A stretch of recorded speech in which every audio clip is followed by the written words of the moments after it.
It was Christmas Eve, and after slaving away in the kitchen for hours, I could hear my family laughing and criticizing my cooking from the dining room. "Why does Claire always insist on trying these complicated dishes?" my mother scoffed. Meanwhile, my sister, the golden child, was effortlessly perfect, flaunting her easy charm and leaving me feeling invisible. I had an unspoken obligation to make the holidays magical, but that cost me my dignity. With dinner starting soon, I realized this was the moment I needed to reclaim my worth.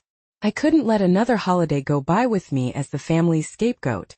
I had spent the whole day prepping a feast that I thought would impress them. I had tried a new recipe for the main dish, something I thought would add a little flair to our usual boring spread. But as I stood there, I couldn't shake the feeling that no matter how hard I worked, it would never be enough. My mother's constant criticism echoed in my mind, drowning out the holiday cheer. I felt like a ghost in my own home, invisible and underappreciated. As the minutes ticked away, I finished up my last-minute touches and set the table, hoping for at least a moment of acknowledgement. But deep down, I knew that nothing I did would change the way they saw me. I was the one who made the effort, yet it was my sister who got all the glory simply for existing. The unfairness of it all weighed heavily on my heart, as I thought about how many Christmas dinners I had spent feeling this way. This time I decided it would be different. I wouldn't go down without a fight. I was tired of being the family's doormat, tired of giving up my time and energy only to be met with scorn and laughter. The laughter that filled the dining room was no longer a backdrop of joy. It was a reminder of my place in this family. Always second, always lesser. It was time to stand up for myself, to reclaim my dignity, and to finally say enough is enough. The favoritism in our family was palpable, almost like a heavy fog that settled over every holiday gathering. I had grown up witnessing the unequal treatment between my sister and me, and Christmas was always the pinnacle of this painful dynamic. Every year, I was the one who took on the burden of cooking, cleaning, and decorating to ensure our family celebration was perfect, while my sister strolled in with her effortless charm, basking in the glow of praise. My mother would beam as she said, "You know Claire loves to cook for us," as if my efforts were merely an obligation rather than a choice I made. It grated on me, year after year, to be seen as the family servant rather than a person deserving of love and appreciation. My sister, who could hardly boil water, was celebrated for her effortless presence. She would saunter into the living room, her hair perfectly styled, effortlessly charming everyone with her smile, while I was left in the kitchen, sweating and stressing over every detail. I would hear my mother saying things like, "Look at how sweet your sister is, always helping out," while my contributions were met with indifference. In their eyes, I was just the one who worked hard, and my hard work was expected. The emotional toll this took on me was profound. As I slaved away in the kitchen, my frustration grew. The oven timer was ticking down, and I was still stuck there, trying to make everything perfect while all I could think about was how they would never appreciate my efforts. My mother's expectations loomed over me like a dark cloud. I was trapped in this cycle of wanting validation and being met with nothing but derision. I couldn't shake the feeling that my sister's mere presence was enough to garner applause, while I had to labor for every little bit of recognition I received. I could feel the pressure mounting as the hours passed. I was sacrificing my own happiness for their approval, drowning in a sea of holiday stress, and I couldn't help but feel the anger bubbling beneath the surface. It was as if I was constantly running on a treadmill, working harder and harder, yet going nowhere. I watched my sister sit on the couch, scrolling through her phone, while I was the one stuck in the kitchen preparing a feast. The inequity of it all was suffocating. With each passing moment, I felt more like a ghost in my own home. My family's laughter echoed in the dining room, a stark contrast to the frustration building inside me. I could hear my mother's voice cutting through the air with sharp critiques about my cooking. "Why does Claire always insist on trying these complicated dishes?" she would say, her tone dripping with disdain, and I felt the sting of her words like a slap to the face. It was as if my efforts were not just unappreciated but actively ridiculed. I was tired of being invisible, tired of feeling like I was nothing more than a servant in my own family. Every year I tried to make the holidays special, pouring my heart into every dish, every decoration, only to have it thrown back in my face. I felt like I was drowning in a sea of expectations, and I was desperate for a breath of fresh air, a moment where I could reclaim my dignity. As I set the table for dinner, The feeling of being trapped in this role washed over me again. I was expected to provide a perfect dinner, to make everything magical, while my sister basked in the limelight like she always did. I could see her smirking at the compliments she was receiving, while I was left in the background, the shadow of the family. It was time to change the narrative, to stop being the family's scapegoat. With my heart racing and my hands trembling, I knew this was my moment. I had spent too many holidays feeling like a fool, running around trying to please everyone while they took me for granted. This time I wouldn't let it happen again. I wouldn't be their doormat any longer. It was time to stand up, to reclaim my worth, and to finally say enough was enough. While I was setting the table, I overheard my family discussing my food. "This sauce is too salty," my mother said, followed by my sister's laughter. Honestly, I just wish Claire would stick to what she knows. My heart sank as I realized they didn't appreciate my efforts. They only valued me for what I could do for them. I felt a wave of humiliation wash over me, and at that moment, I knew I was nothing more than the family's cook. I decided I wouldn't stay to be their punching bag any longer. I had spent hours preparing a meal I thought would impress them, pouring my heart into each dish. I wanted to show them I could create something beautiful and delicious. Instead, it all fell flat as I listened to their mockery. My mother's words cut through me. It was like a dagger to my self-esteem. I had tried so hard to make this Christmas special, and yet here I was belittled and dismissed. The laughter from the dining room felt like a cruel reminder of my place in the family hierarchy. My sister was the golden child, the one who could do no wrong, while I was the one left in the shadows, a mere afterthought.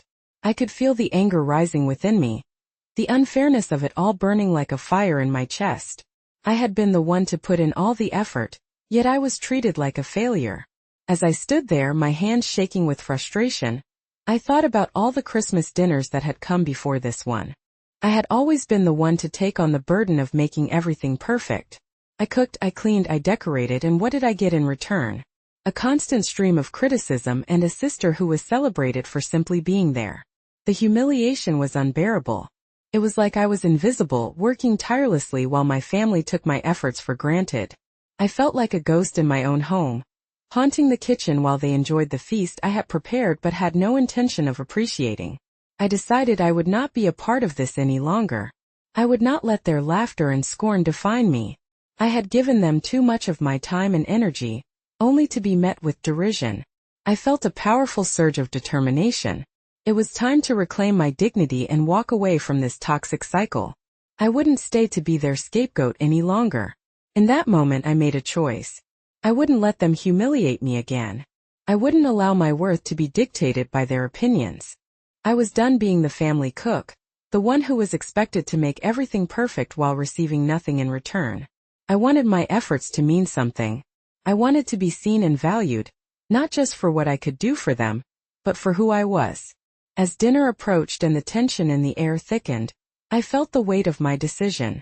I could still hear my mother's sharp critiques and my sister's laughter echoing in my mind, but I also felt a sense of clarity. I was no longer going to play this role. I was done being the punchline of their jokes. I would not let them continue to undermine my efforts and my self-worth. I knew that walking away wouldn't be easy. I could already picture their shocked faces, the disbelief mixed with anger as I stood my ground.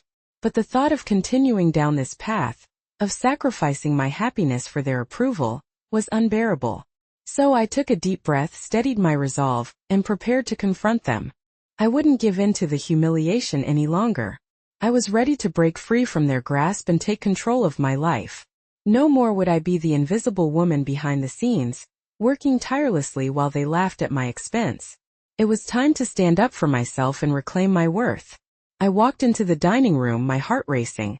The laughter and chatter faded, and the room fell silent as my family turned to look at me, caught off guard by my sudden appearance. I could feel their eyes on me, filled with confusion and disbelief. "I'm done," I declared, surprising myself with the firmness in my voice. "I won't be cooking for you anymore. If you don't appreciate my efforts, then you're on your own." My mother's expression shifted from shock to indignation. "You can't be serious, Claire," she scoffed, her voice laced with disbelief. It was the same tone she used every time I tried to assert myself. I could see her frustration bubbling beneath the surface, But this time it didn't scare me. I stood my ground, feeling a surge of strength. "I am serious," I replied, my voice steady. "If you want to eat, you'll have to figure it out yourselves." The weight of my words hung in the air, and I could see the gears turning in their heads, the realization that I was no longer going to be their safety net. Their dismissiveness only strengthened my resolve, and I could see their eyes narrowing at my defiance. My sister's laughter broke the tension. "Come on, Claire, it's just one dinner. Don't be so dramatic," she said, her tone dripping with condescension. The way she spoke to me, as if I were a child throwing a tantrum, fueled my anger. I glanced at her, feeling a rush of clarity. I was no longer going to let her trivialize my feelings. Dramatic? No, I'm just tired of being the one who does everything while you both sit back and enjoy. I deserve better than this, I shot back. The words tumbled out before I could second-guess myself. It felt liberating to finally voice what I had bottled up for so long. I was done being the family's doormat, the one who cooked and cleaned while they took it all for granted. I could see my mother's face turning red with anger. "You're being selfish, Claire. This is a family tradition. You can't just walk away from it." Her words hit me hard, but instead of crumbling, I felt a sense of empowerment. If anything, it was their selfishness that had led me to this breaking point. Selfish? "No, I'm choosing my own happiness for once," I replied, my voice steady despite the turmoil inside. "You both don't appreciate the effort I put into these dinners. You see me as a servant, and I refuse to play that role any longer." The room felt charged with tension as my family processed my words. I could see their disbelief morphing into anger. My mother opened her mouth to respond, but I didn't want to hear it. I had made up my mind. I was no longer going to be the one chasing approval, the one who sacrificed her own happiness for the sake of family harmony. "I'm done being the one who cooks, cleans, and makes everything perfect while you both sit back and bask in the glory," I continued, feeling the fire of my words ignite a sense of freedom within me. "If you want a fancy dinner, you'll have to figure it out yourselves. I won't be your scapegoat any longer." Their faces were a mix of shock and anger, and for the first time in years, I felt a sense of relief wash over me. I had stood up for myself, and while it might have felt terrifying in the moment, I knew it was the right thing to do. I had spent too long being undervalued and unappreciated, and it was time to break free from that cycle. The silence in the room was deafening. I could see my mother's jaw clenched, her eyes narrowing as she processed my words. "You'll regret this, Claire," she finally spat out, her voice cold. But instead of feeling regret, I felt a sense of liberation. I was breaking the chains that had bound me to their expectations for too long. I turned to leave, my heart pounding in my chest. "Enjoy your Christmas dinner," I said over my shoulder, my voice firm. I walked out of that dining room with my head held high, feeling lighter than I had in years. I was done seeking their validation, done being the family's scapegoat. As I stepped outside, I felt the cold air hit my face, a refreshing reminder that I was free. I had finally taken a stand, and no matter how they reacted, I knew I had chosen my own happiness over their expectations. I was no longer invisible, I had reclaimed my worth. As the clock neared dinner time, I could feel the tension mounting in the air like a thick fog. My mother's voice rang through the house, sharp and demanding, as she tried to guilt me into staying and helping. "You can't abandon your family on Christmas Eve. What will people think?" she said, her tone filled with a mix of anger and desperation. It felt like a trap, a last-ditch effort to pull me back into their expectations. My sister chimed in, pretending to be the voice of reason. "It's just one dinner, Claire. Don't be selfish." Their words felt like chains, binding me to the very thing I was trying to escape. I could sense the manipulation behind their pleas. They didn't care about my feelings or my well-being. All they wanted was for their holiday to go smoothly, without any effort on their part. I felt a fire ignite inside me, and I refused to let them control me any longer. I could see the clock ticking down, each second bringing me closer to their dinner and further away from my freedom. The pressure was mounting, and I could feel my resolve wavering for just a moment. Part of me wanted to give in, to slip back into my old role as the family's cook. But another part of me, the stronger part, screamed that I needed to break free. I had spent so long being the one who catered to their needs, sacrificing my own happiness for their approval. As I stood there, I could hear my mother ranting about how I was ruining Christmas, and my sister's voice echoing her sentiments. "You know how much this dinner means to the family, Claire," my mother insisted. "You can't just walk away from it all. You're the one who always makes it special." The irony of her words hit me hard. It was as if she was trying to convince me that my worth was tied to their holiday celebrations, that I was nothing without my role as the family cook. But I could see through their manipulation. I was no longer going to be the one who worked tirelessly while they sat back and enjoyed the fruits of my labor. I was tired of being the invisible woman behind the scenes, the one who was expected to make everything perfect while receiving nothing in return. No more. My mother's guilt trip only fueled my determination. "What will people think?" she had asked, and I realized that I didn't care. I was done letting their opinions dictate my self-worth. I could almost feel the chains of obligation falling away as I took a deep breath and stood firm in my decision. I was breaking free from the cycle of guilt and obligation that had defined our family dynamics for too long. As the minutes ticked by, I felt a mix of anxiety and exhilaration. I was finally standing up for myself, and while it felt terrifying, it also felt liberating. I had been living in their shadow for years, and now I was ready to step into my own light. I didn't need their approval, and I certainly didn't need their praise. I was ready to embrace my own happiness, even if it meant leaving them behind. My sister's voice rang out again, laced with annoyance. "You're being ridiculous, Claire. Just help us out this one time. It's Christmas." But I could see through her facade. She didn't care about Christmas.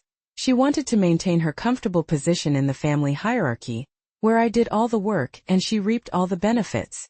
I could feel the fire within me growing stronger.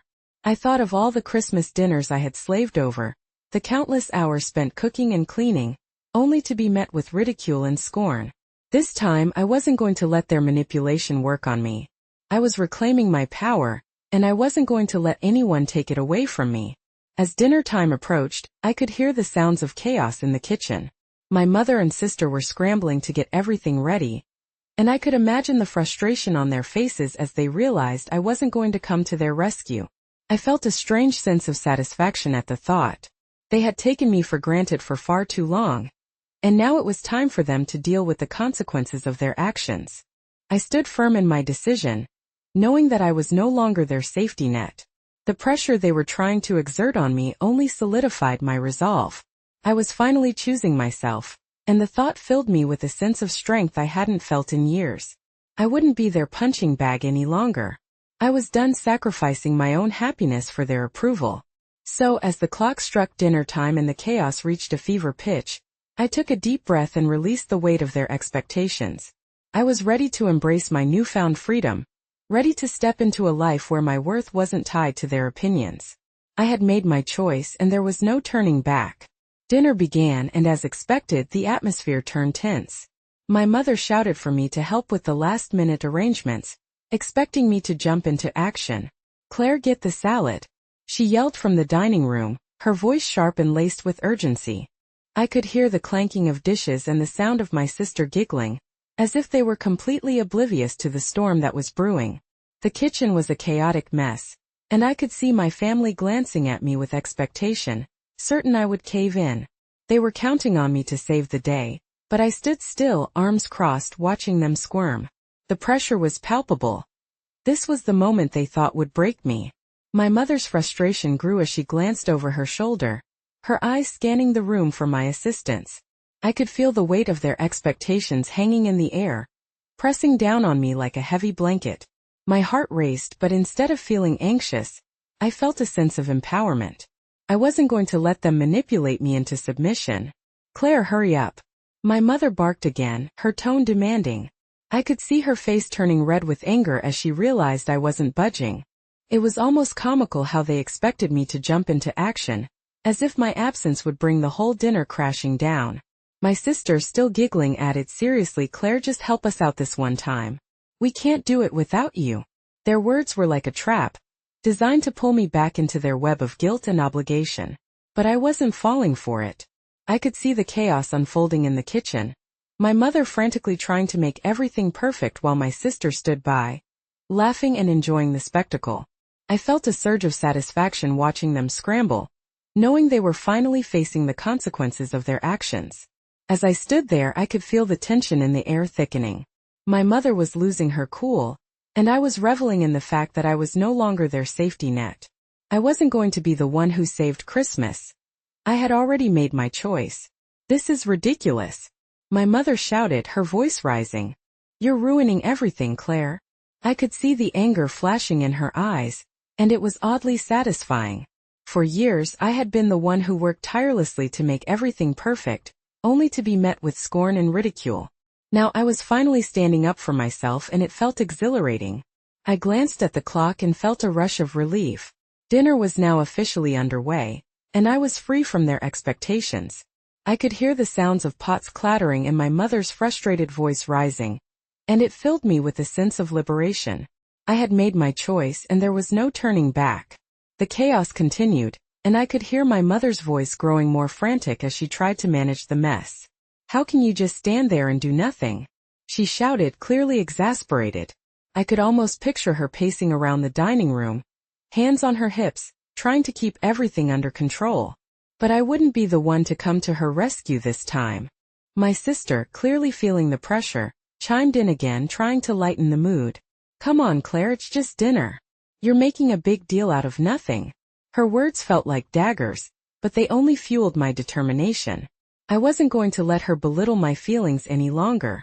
I had spent too long being the family's doormat, the one who catered to their needs while they sat back and enjoyed.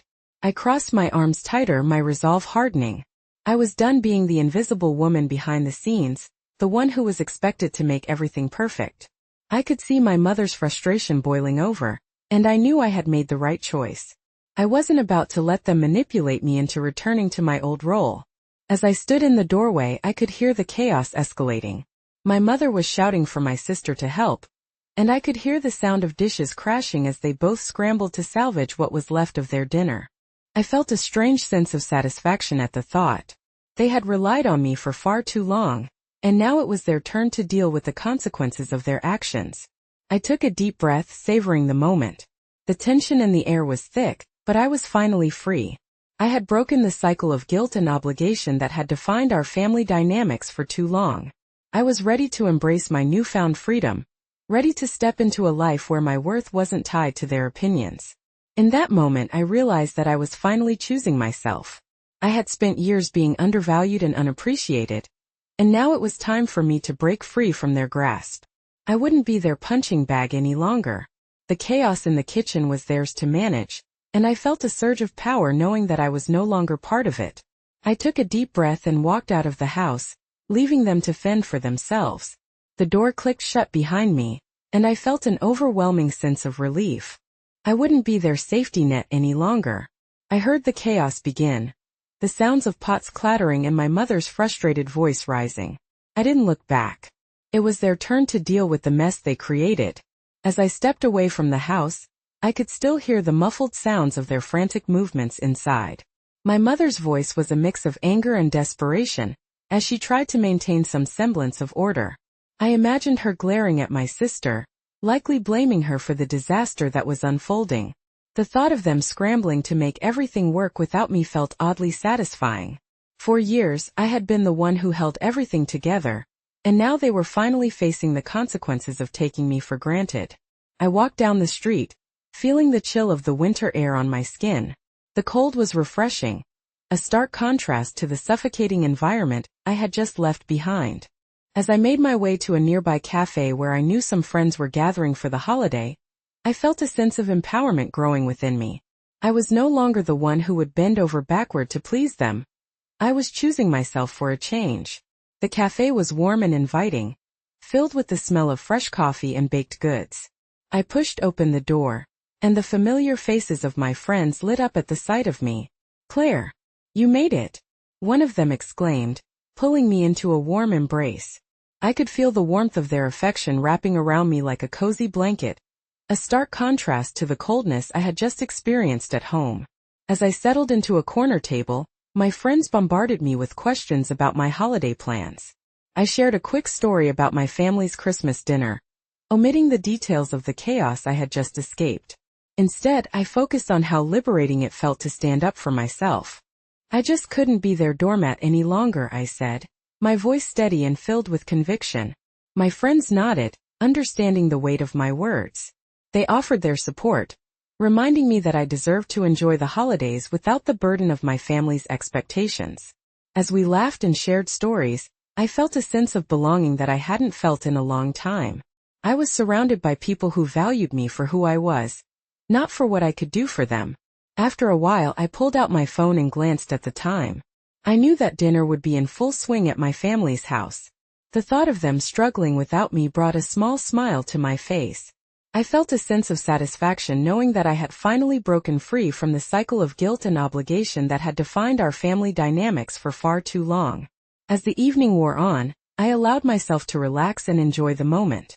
My friends and I shared memories, laughter, and even a few tears as we talked about the challenges we faced in our own families. It felt good to connect with others who understood the complexities of family dynamics. I realized that I wasn't alone in this. Many of us carried the weight of our family's expectations. Later, as we finished our meals, my phone buzzed with a text from my mother. I took a deep breath before opening it, bracing myself for the worst. "You ruined Christmas," it read. My heart raced, but I didn't feel guilt.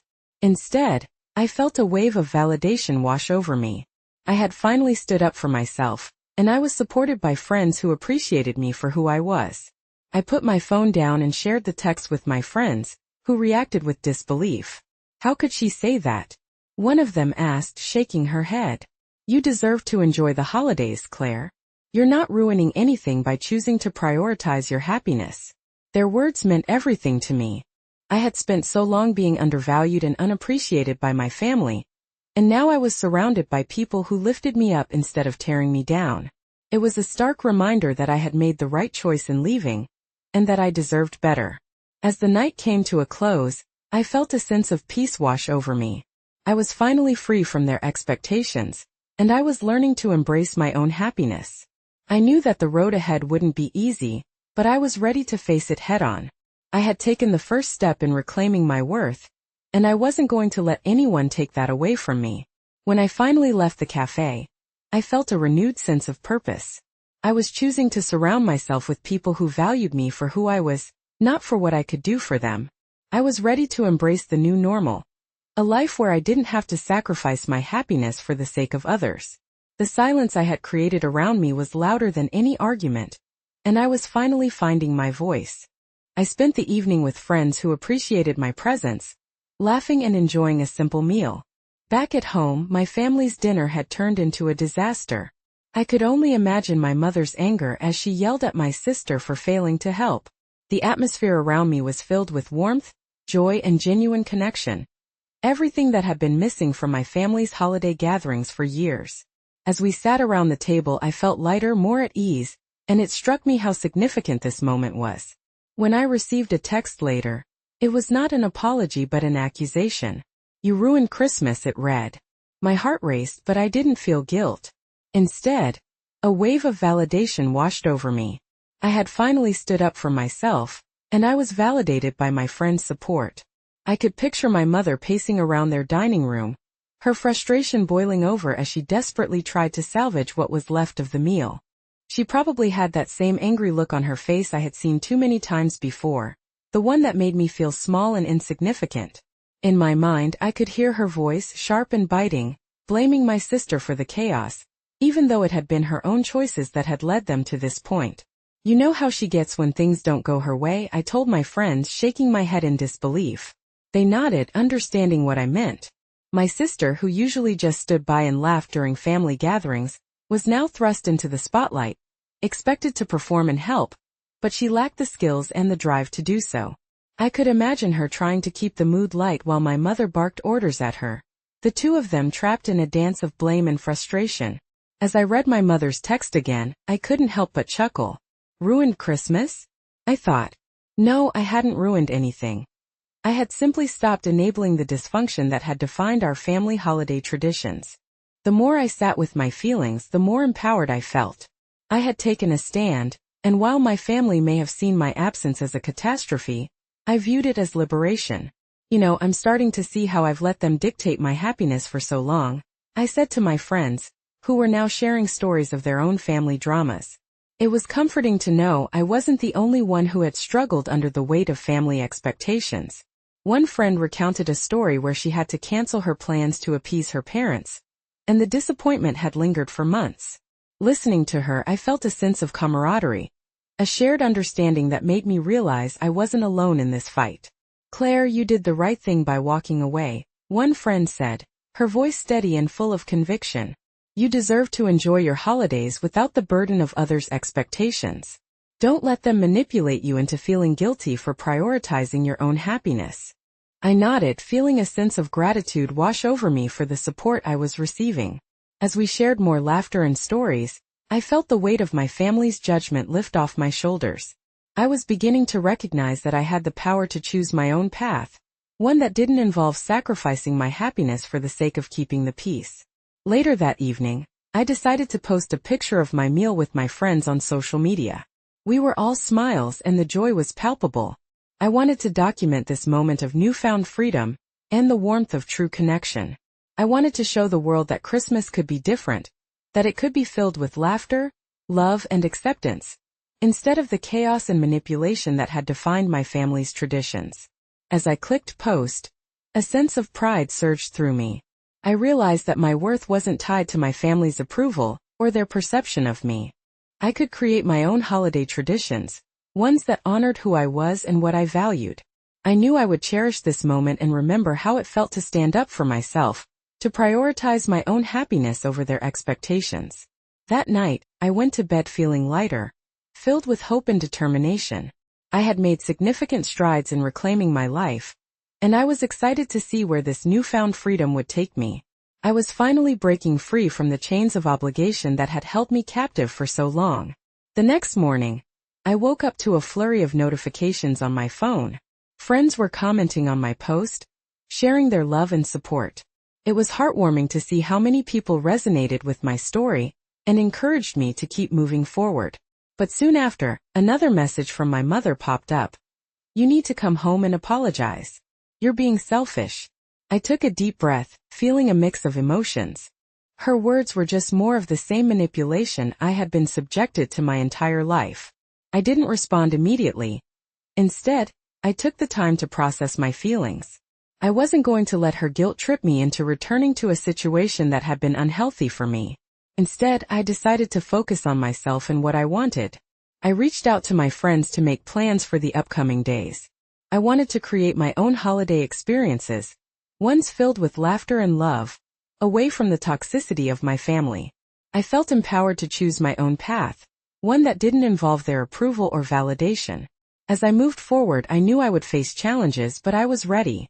I had finally found my voice and I was committed to using it. I had learned that my happiness was worth fighting for, and I was determined to keep moving forward one step at a time. The chaos of my family's Christmas dinner was just a stepping stone on my journey to reclaiming my life.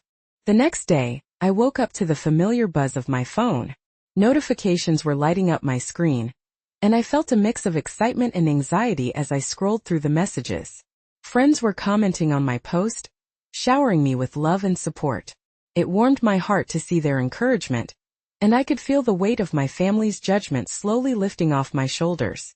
It was empowering to know that I had taken a stand, and others were rallying behind me, celebrating my decision to prioritize my happiness. But as I continued scrolling, another message caught my eye. It was from my mother.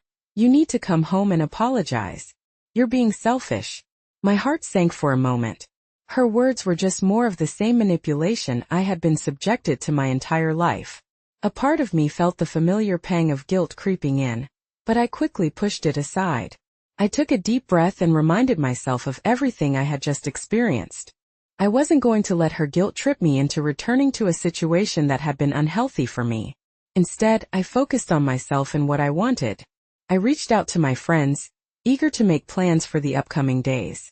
I wanted to create my own holiday experiences, ones filled with laughter and love, away from the toxicity of my family. I felt empowered to choose my own path, one that didn't involve their approval or validation. As I moved through the day, I felt a mixture of emotions: relief, excitement, and a hint of apprehension about what my family's next move would be. I knew they wouldn't take my absence quietly, and I was prepared for the fallout. But this time I felt different. I was no longer the submissive daughter who would bend over backward to please them. I had found my voice and I was determined to use it. Later that afternoon, I met up with a close friend at our favorite cafe. As we sat down with our drinks, I could feel the tension in my shoulders begin to ease. We chatted about our holiday plans, and I shared my experience from the night before. I walked away and it felt liberating, I said, allowing a smile to spread across my face. My friend nodded, her eyes wide with understanding. You did what you had to do, Claire. You deserve to enjoy your holidays without the burden of others' expectations. Don't let them manipulate you into feeling guilty for prioritizing your own happiness. Her words resonated with me, and I felt a sense of camaraderie in our conversation. We dove deeper into the complexities of family dynamics, sharing stories of our own struggles with toxic relationships. It felt good to connect with someone who understood the challenges of navigating family expectations, and I realized I wasn't alone in this fight. As we finished our drinks, my phone buzzed again. This time it was a group message from a few friends inviting me to a holiday gathering at their place. They were planning a potluck, and I was thrilled at the idea of spending time with people who appreciated my presence. Count me in, I replied eagerly. The evening of the gathering arrived, and I felt a wave of excitement as I prepared my contribution. I decided to make a simple but delicious dish, something that didn't require hours of labor, but still felt festive. As I cooked, I found myself smiling, feeling grateful for the freedom to create without the pressure of perfection. When I arrived at my friend's home, I was greeted with warm hugs and bright smiles. The atmosphere was filled with laughter, joy, and the delicious aroma of food. It was a stark contrast to the chaos I had left behind. We shared stories, exchanged gifts, and laughed until our sides hurt. For the first time in a long time, I felt truly happy. As the night wore on, I couldn't help but reflect on how far I had come. I was finally breaking free from the chains of obligation that had held me captive for so long. I was surrounded by friends who valued me for who I was, not for what I could do for them. I realized that I was creating my own holiday traditions, ones that honored my worth and made me feel alive. Later in the evening, as we all settled into a cozy corner with our drinks, I shared a little about the text I had received from my mother. My friends listened intently, their expressions a mix of disbelief and empathy. It's not selfish to put your needs first, Claire, one friend said firmly. You're allowed to take care of yourself. I nodded, feeling the truth of her words resonate within me. I had spent so long being undervalued and unappreciated, and now I was learning to embrace my own worth. I had finally found a space where I could be myself, without the pressure of living up to anyone else's expectations. As the night came to a close, I felt a sense of peace wash over me. I was finally free from the constraints of my family's dysfunction, and I was ready to embrace a life filled with joy and connection. I knew that the road ahead wouldn't be easy, but I was determined to keep moving forward, one step at a time. The chaos of my family's Christmas dinner was just a stepping stone on my journey to reclaiming my life. I had taken control of my narrative, and I wasn't going to let anyone take that away from me. As the holidays passed, I moved on with my life, embracing the peace that came with distance. I enjoyed quiet dinners with friends who valued me for who I was, not for what I could do. Whenever my family tried to reach out, I kept my responses brief and polite. I had learned that my worth wasn't tied to their approval. I focused on building a life that filled me with joy, exploring new hobbies, and even traveling to places I had always wanted to visit. I treated myself to little luxuries like a cozy apartment that reflected my style, and a few nice dinners out that didn't come with family drama. Every time I paused to reflect, I felt proud of the decisions I had made. I was no longer the invisible daughter hidden behind my sister's shadow. Instead, I was thriving, finding my voice in a world that had once silenced me. I could hear my mother's voice echoing in my mind, but now it didn't hold the same power over me. I was free. I worked hard and received a promotion at my job, which brought a sense of accomplishment that I had long craved. The recognition I received was a reminder that I was capable of so much more than I had been allowed to believe. I even booked a solo trip to Europe, something I had only dreamed of in the past. The thrill of planning my own adventure without needing anyone's approval felt exhilarating. I could feel the silence I had created around me growing stronger. It was in that silence that I found clarity and strength. I no longer needed validation from a family that had never appreciated me. Instead, I found joy in my independence and realized that the victory was not just in distancing myself, but also in discovering who I truly was without their influence.